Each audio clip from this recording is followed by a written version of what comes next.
I want to start by saying that I have access to all of my accounts. I haven't lost anything major. I think everything is okay. But it is true, I did get hacked. It just happened 2 days ago, last Friday, as I was about to go live on Twitch. I hit the start streaming button and I swear to God, not even 20 minutes into the stream, I realized I got hacked. And so I decided to just stay on stream while I fixed everything. And as you can see, it took a while. So why am I even talking about it? If everything's okay, what's the point of making a video on this? Well, this cost me a lot of time, a lot of work hours. Even today, 2 days later, I'm still installing stuff and still running like the software that I used to have before because I had to nuke my entire computer. Because this has cost me so much time, you bet I'm gonna make content out of it because I make some money and they get nothing in return. But honestly, the biggest reason I'm talking about it is because when this happens, the victim, the target of the scam, the target of the hack, is usually ashamed of telling the story of how it happened. Because they feel dumb. They feel like they should have known better. They shouldn't have fallen for something like this. They should have taken measures to protect themselves, and they're afraid of how people are going to see them. They're afraid they're going to be made fun of. They're afraid people are going to think they're stupid. And I think the more people share the story of how it happened, the more it protects others. Because if I tell you what happened to me, it might protect you from having the same happen to you. That said, I did fall for a pretty basic "can you play my game" message on Discord. I have two pretty big Discord servers. I have the main Globku server, which is all about this channel and whatnot. It's got almost 5,000 members, and I'm the guy that made the anime game community Discord, which is also close to getting 5,000 members. So those are two Discords that are pretty big in my opinion. And because these are pretty big communities, I do get messages pretty frequently of people reporting other users that, oh, this guy is trying to scam me. This guy just sent me a suspicious link. He's in this server. Here's a screenshot of what happened. Can you ban him? So I have seen these scams before. Not only do I know they exist, I've seen the exact words, the messages that get sent around. So how come someone that has seen this time and time again happen to others actually fell for it too? Let me show you something on my Discord that might be slightly different from yours.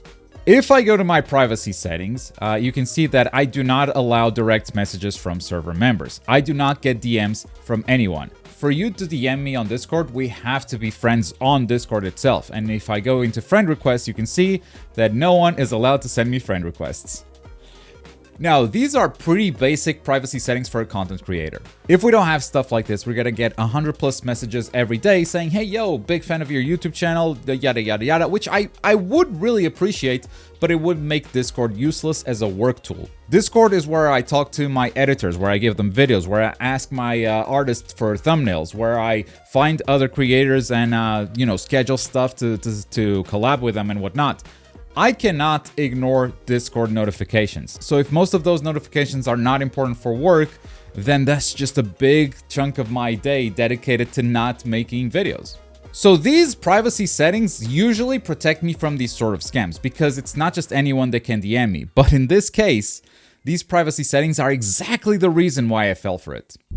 Thursday end of day, I get hit with a message from Nighlin saying, hi. How are you? This should have been my first red flag. If you're saying hi and not getting straight to the point, that's sus.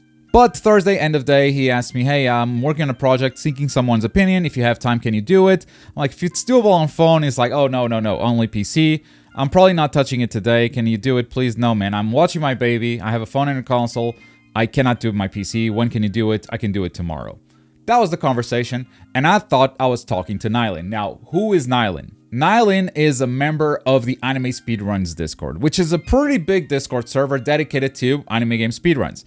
As a world record holder myself, I've been here for a while. And Nighlin isn't just a random member of this Discord. If you look on the right side, he's one of the admins. Last time we talked though, it was in November of 2002. So, I haven't talked to the guy in a while, but I still remember exactly what he did for me and my One Piece World Seeker speedrun. He dug into the game files and found a bunch of tech that I don't think we could have found out in any other way. That said, Thursday is over. We move on to Friday, the day where I'm actually free to try out this stuff. But Dragon Ball FighterZ releases a patch. So now I don't have as much time to help this guy out with whatever project he's working on because I'm actually going to go live to try out this patch to make a video for the main channel.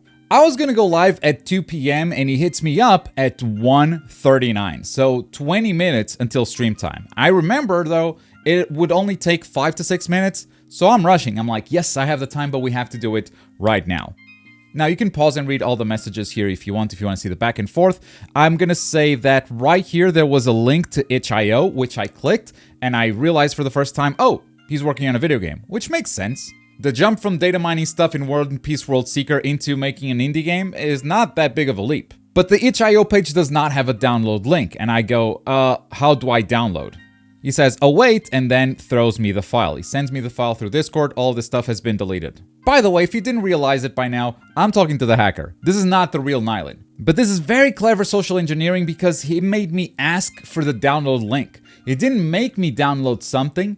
He made me think I wanted to download something. That's very perverse. But even then, I thought this was suspicious. Like, I haven't talked to this guy in forever. Like, the conversation was kind of generic so far. It could actually be he could have been hacked. He could have been hacked. So what I did is I went to the anime speedrun server and I typed from Nighlin. If you do this on any Discord server, you can see the messages that were sent from this user. And I looked at the messages between the Thursday time frame that he messaged me and the day that he was messaging me, and it was fine. I was looking at the messages and it was like, no, it's this guy. He's got control of his account. I download the game and it looks like a Unity game for the most part, but when I launch it, it's actually an installer and not the game itself. And it actually doesn't run anything, but it restarts my Discord 3 times. And I start freaking out. Did I just fall for a scam? He doesn't say anything. I like, this is not the time to go silent. I go to the anime game speedrun and I say, yo, your admin is compromised. I start raising the alarms, but then he replies, oh, no, I sent you an older version. Oh, okay, well, I'm done. I don't have time to try the new one. Again, I'm gonna scroll down so you can read the whole thing. But long story short, I was convinced that this was actually Nighlin. He's like, that's very weird. That's an old build. It's not supposed to work like that. And very important, he says, okay, change your password if you are scared. And I said, no, bro, I thought I was getting scammed because your account was hacked. I've seen now that your account hasn't been hacked. I even said, if your account got hacked, this would have been a really good scam. I'm not scared that you're hacking me. I was scared that your account was hacked and they got to me through you. He's like, I see, change your password anyway, you never know. Insisting on me changing the password, which I didn't think much of it at the time, but remember that one for later. Like, it doesn't matter. If I change the password, they have the session anyway. I have to go. I'm gonna go stream. I'm already 6 minutes late. I go live, I start testing Dragon Ball FighterZ, and the alerts go off. I'm getting alerts from my Google account, and Nighlin himself comes to me and says the game is compromised. Globku alert, change your password, my friend got hacked, I'm so sorry. At this point, I still think this is Nighlin. This was all the hacker. Once again, he's saying change your password, and basically, he was trying to make me panic into changing my password right here on my PC. Also, while I was streaming, I noticed that some people were trying to help me in chat, and they were getting banned by me. So he obviously didn't just have access to my Discord, he had access to pretty much the whole session. Now, what's the hack? What does the hacker have access to? Basically, he can use your session, which is to say, let's imagine the hacker actually entered this room and sat in my chair. He has access to my computer as it is right now. He doesn't magically guess my passwords unless I have them on a notepad somewhere in the desktop. So he doesn't know how to access my Discord, but he doesn't need to because he just sat at my computer and Discord is already logged in. So now what you gotta think is, what accounts am I logged into? What does he have access to? And Google is a big one. I mean, he has access to Google. Google is pretty good at tracking where traffic comes from. So immediately it thought it was suspicious, and it's pretty fast to just change your password and lock it out. But of course, you have to do it on another device. You can't do it on your computer. That is compromised. You can assume that everything you do on your machine is gonna get seen by them. So I change all my passwords on my phone, and that's gonna get him locked out of it. Why did he ask me to change my password? Basically, if the hacker tried to go into my settings and click the change password button, I have two-factor authentication. he would need the code that I receive on my phone in order to change my password, which is why he was trying to get me to do it for him. Don't do it on the computer that's compromised, do it on some other device. In this case, I did it on my phone. There is one thing that I may actually have lost from this though, which is my phone number. If you go into settings and you click this reveal button, it will show my full phone number. The hacker had access to this, and it doesn't ask you for a password to reveal the phone number on your account. So that could be out there. And if that leaks somehow, it could render my phone useless and cause me to get a new phone and all that fun stuff, which will also be quite the process. Probably even more painful than deleting everything from my computer. I'm not scared that I'm gonna fall for a scam on my phone or anything like that, but having to get a new number would suck.